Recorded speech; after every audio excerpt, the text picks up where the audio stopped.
Hello to all my story lovers.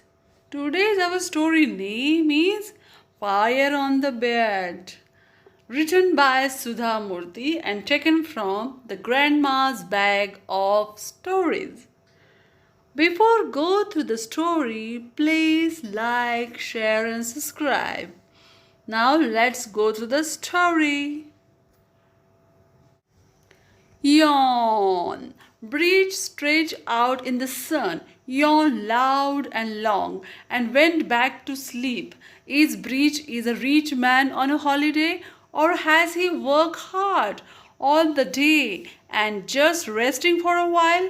Neither Bridge was the laziest, most good for nothing fellow you will ever meet. He would spend entire days just lying around on his bed doing nothing. He was too lazy to even trim his beard, and it had grown right down to his knees. All day he sat around combing it and admiring it, doing nothing else. His mother would call him, his wife would scold him, but Bridge was not one to mend his ways. This is how the most conversation with his wife Shanti would go. Can you get some water from the well? There is no water in the house. The well is dry. There is no water there. Can you fetch water from the pond at least?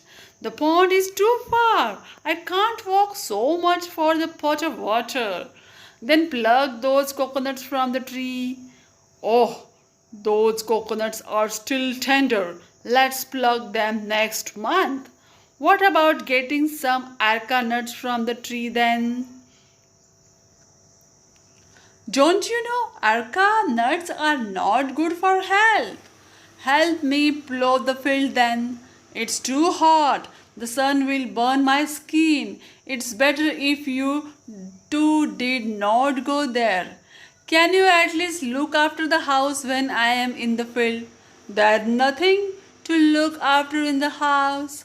And so on and on, Bridge would make excuses for not doing any work that was asked for him.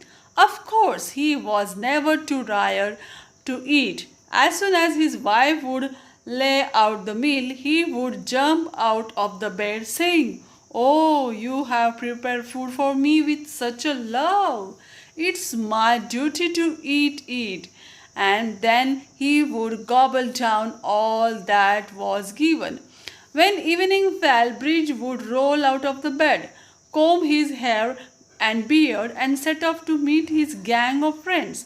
Seeing how he managed to get out of doing any work, many others in the village had decided to do the same. All these people had formed a club, the Ladders Club.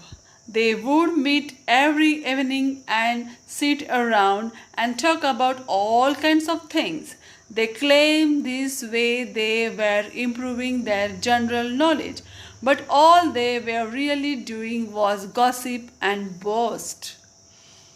Bridge, as the leader of the club, would get to boast and loudest and the longest. One day the topic was who was the laziest of all. Bathing every day is such a waste of time and precious water. I take a bath once in 2 days.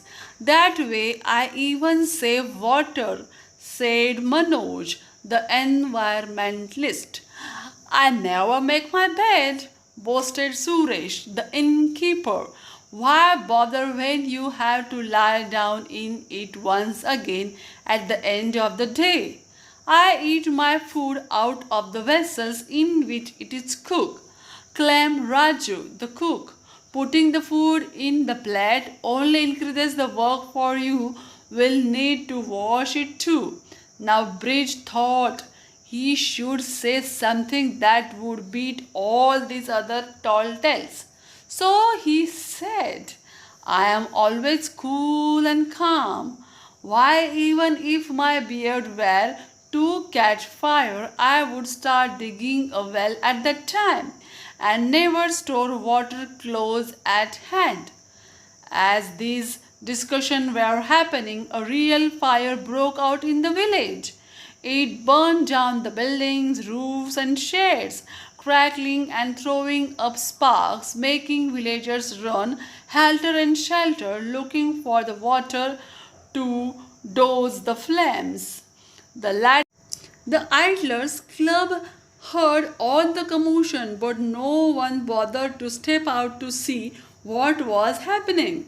What is going on? They only asked each other.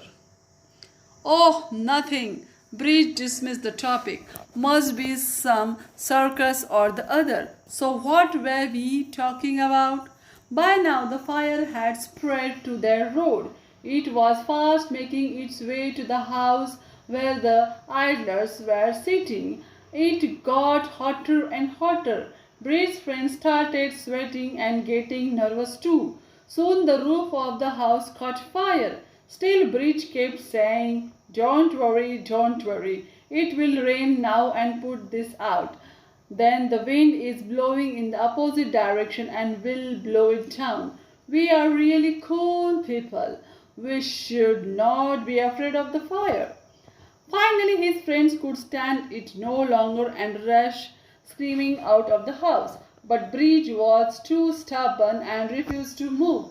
Finally the fire caught up with him and his beard started getting shine. Now even Breach was scared. Help! He shouted. Now you can start digging the well, his friend suggested. Oh, get me some water from the pond, Breach begged. That's too far away, the others shouted from the outside. Maybe it will rain, they added. By now the beard was burning away merrily, and all Breach could do was leap and dance away from the flames, till suddenly there were splashes and splashes of water. Someone was emptying cool water on the fire and putting it out. Breach could not believe his luck. Who had saved him? Why? It was Shanti and many other women of the village who had worked hard and drawn water from wells and ponds to save their homes. Finally, Breach learned his lesson. Being lazy and pretending to be cool had certainly not helped him in his hour of need. So he shaved off his half-burned beard, woke up early each morning, and did all that Shanti told him to do and more.